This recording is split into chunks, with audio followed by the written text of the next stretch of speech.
La fin, ça signifie peut-être aussi que c'est le dernier roman.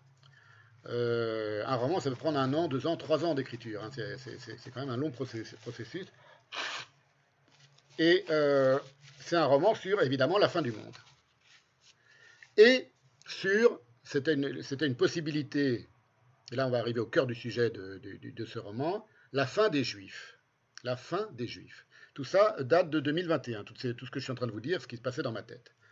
Donc, je me suis dit, ça a commencé comme ça. La fin, c'est ce qui est en train d'arriver au monde. On sent que quelque chose se finit, crépusculaire, c'est pas.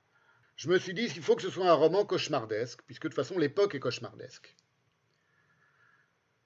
Et ce roman cauchemardesque, je me dis, c'est quoi le pire cauchemar pour moi, celui que d'une certaine manière je me suis jamais autorisé, sur lequel je me suis jamais vraiment autorisé à écrire. Je me dis, il faut aller à fond. Le pire cauchemar pour moi, subjectivement, ce serait au fond que les Juifs soient exterminés, que une seconde Shoah survienne et qu'elle réussisse cette fois-ci. Et j'ai commencé à me triturer cette idée-là, et je me suis dit, est-ce que ce serait envisageable de faire un roman qui décrive la fin des Juifs? C'était à un moment l'une des, je ne sais plus si j'ai noté sur mon manuscrit, l'un des, l'un des titres possibles. Non, je crois que très vite j'ai mis la fin. Bon, pourquoi? Parce que la fin des Juifs, ça faisait un petit peu trop spectaculaire. À un moment, j'ai eu l'idée aussi d'en faire une nouvelle, c'est-à-dire de faire une nouvelle tragique comme ça, où on imaginerait que les Juifs se font exterminer partout dans le monde et qu'ils disparaissent du monde. Et là, ça aurait pu s'appeler La fin des Juifs. Mais pour un roman, ça me semblait un peu trop réducteur, parce qu'il ne s'agit pas seulement de parler des Juifs et de l'extermination des Juifs, même si ce serait le prétexte de départ. Merci Evgara, merci. Attendez, c'est que le début, parce que ça va prendre d'autres dimensions. Donc voilà pourquoi je l'ai appelé La fin. L'idée que je cherchais, on était en 2020, 2021, c'était comment imaginer que les Juifs soient exterminés. Ah oui, oui, tout à fait, oui, bien sûr, oui, c'est lié à ça. C'est la raison aussi pour laquelle je réponds à Evguera qui dit c'est un projet impressionnant et nécessaire au regard du contexte politique actuel. C'est aussi les raisons pour lesquelles j'ai décidé de m'y remettre, quoi, parce que je l'avais interrompu depuis 2022. Et nous étions donc, c'est là que j'en étais, bonsoir Myriam, merci beaucoup. Hugo Savino, merci. Nous, nous étions donc en 2021 et venait d'avoir lieu la pandémie et les vaccinations, et ça commençait à prendre l'eau de tous les côtés, cette histoire de vaccination Pfizer et tout ça. Et je savais que Israël, l'État d'Israël, avait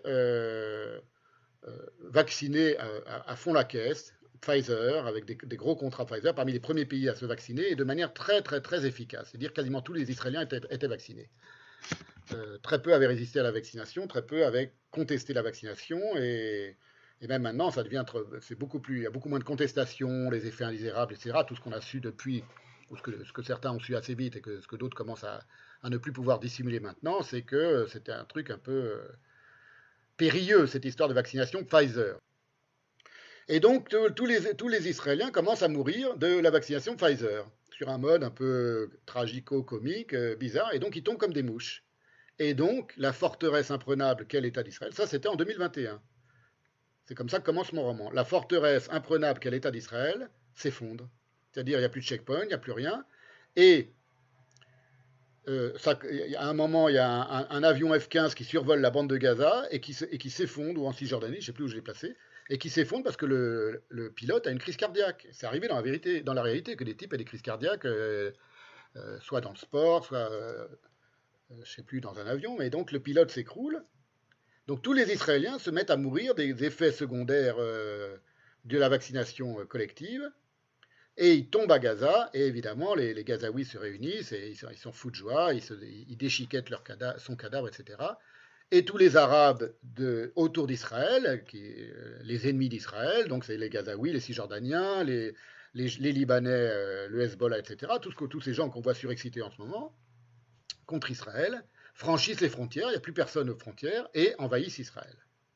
J'ai écrit ça, je peux vous lire quelques passages, en septembre 2021. C'était purement fantasmatique, c'était un cauchemar, mais un cauchemar imaginé purement fictif. Pour vous montrer, comme vous commencez à comprendre, je suppose, que ce qui s'est passé dans ma tête le 7 octobre. lorsque j'ai vu des images réelles de Gazaouis, de djihadistes et de gens du Hamas arriver en Israël et mitrailler des gens comme ça sans qu'il n'y ait plus aucune défense en Israël même. C'était impensable avant que ça arrive. Moi, je l'avais imaginé, mais de manière fictive, 2 ans auparavant.